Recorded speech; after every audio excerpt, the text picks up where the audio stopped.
Happy New Year, friends! Did you make any goals this year? Do they sound something like, I want to learn watercolor this year? Or I want to be able to design my own stationery? Or I want to try a new art medium? Hi there, my name is Audrey, your watercolor bestie, and welcome to my studio.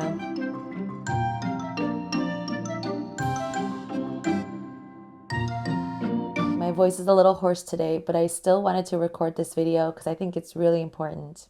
In this video, I want to share some helpful tips in establishing art habits that will help you accomplish your goals. These tips are applicable whether or not you're in the art world, so definitely share this video with a friend that you know. Now, we all know the crushing feeling of when we don't accomplish a goal. I've been there. Maybe the goal was too lofty, maybe other priorities took over. I was always a goal setter and forgetter. Anyone else? But in recent years, I've realized that I was focusing on the wrong thing. I was so hyper-focused on that goal that once I accomplished it, I felt satisfied for a moment, but then it would go away. I'd be left thinking, okay, now what? So I set out to work on habits that work towards a goal. For example, here are some of my goals from 2023. Learn gouache, explore watercolor in the Procreate app, do a 100-day project, publish 2 Skillshare classes, launch an online shop, and reach 5,000 YouTube subscribers. I was able to accomplish about half of these goals, and I am making progress on the rest. But I'm not disappointed because I can always roll them over into the new year. And when I look at what I have accomplished, I feel really proud and really good. Out of those goals, I was able to accomplish 3 of them. Learning gouache, doing a 100-day project, and launching an online shop. Now, these goals are pretty vague, they're generic, and they could apply to anybody, but they're not bad goals. They just need achievable, realistic habits attached to them that's gonna help us reach our goal. So how do we create these habits, or how do we come up with what the habits are going to be? Well, there are 4 steps that's going to help you determine what those habits are going to look like. First, recognize and name your fears and questions. Second, describe and overcome your obstacles. Third, hone in on your strengths.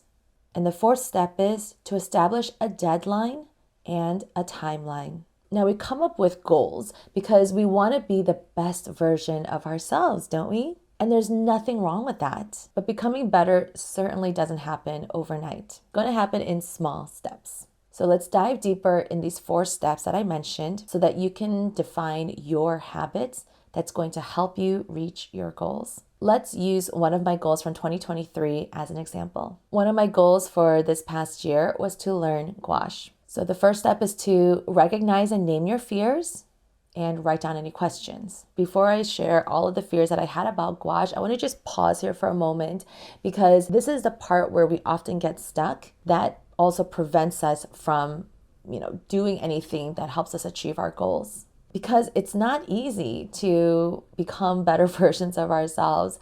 Sometimes we have to face our fears. Sometimes we have to do hard things. So we have to recognize them. We have to name them in order to learn how to conquer them. It's as much of a mind issue as it is a practical issue. So here were some of my fears regarding gouache. I had a terrible experience before. And after doing 1 video on YouTube about it, I hadn't touched it in over 2 years. I always have fears about messing up. I didn't want to waste paint because they were expensive. I also had questions like, what kind of style should I learn first? Where do I even start? How do I re-wet gouache and maintain consistency and quality? Should I also learn acrylic gouache? What is the difference between the 2? And I had so many more beyond that. Second, what are the obstacles that are kind of in my way? Well, I already owned gouache, so that wasn't necessarily an obstacle, but I did think about, do I have the right supplies? Am I going to need to buy additional or different supplies? Another obstacle was just feeling really stuck about what to paint. Third, hone in on your strengths. I think this is really important because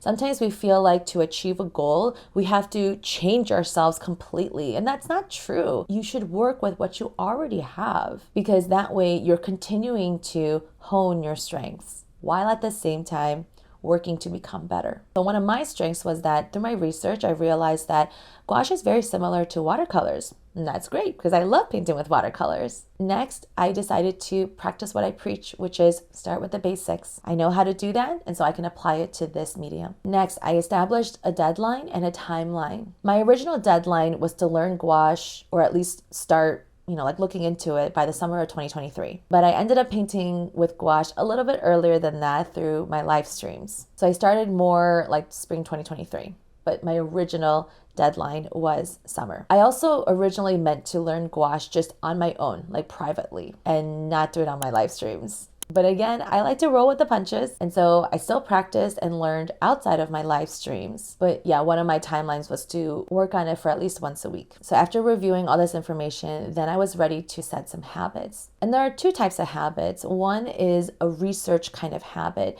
where you're just soaking in information, trying to find inspiration. And then there's the active habits or the practical habits where you're actually going to work on something to achieve that goal. So my research habits were to watch at least 2 YouTube videos a week about gouache. And I wanted to really focus on the specific questions I had about gouache. So it wasn't just about watching random videos, but very purposefully watching videos. Next, I wanted to also watch 2 Skillshare classes about gouache. Then my active habits. And when you come up with these habits, you really want to be specific, you want to be realistic, you want to give yourself a time frame too. So one of my active habits was to place gouache within arm's length of my desk. Because if it's far away or out of reach or in a box where I can't see it, I won't do it. That's a huge obstacle for me. I don't know if you're like that too.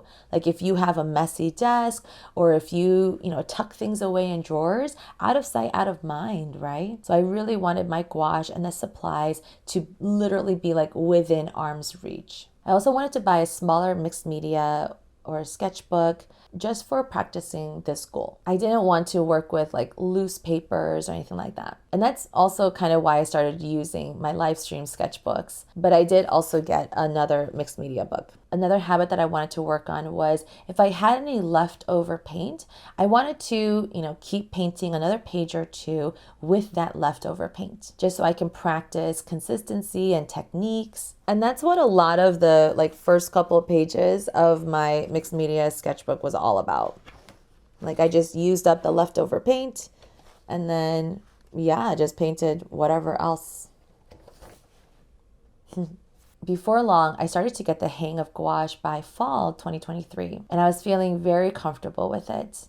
I couldn't be happier. Now, that's just one example from one of my goals, but I did this with all of my goals. Otherwise, they're just goals with no habits attached to them. For someone like me, I wouldn't know the first step to take. So now it's your turn. Try it for yourself. Start with a goal. Start with one goal that you set for this year. Maybe it's to learn watercolors. Maybe it's to finish a sketchbook. Maybe it's finally time to dust off that one art supply, grab any piece of paper or grab a journal and create 4 sections. In the first section, I want you to write your fears. Name them.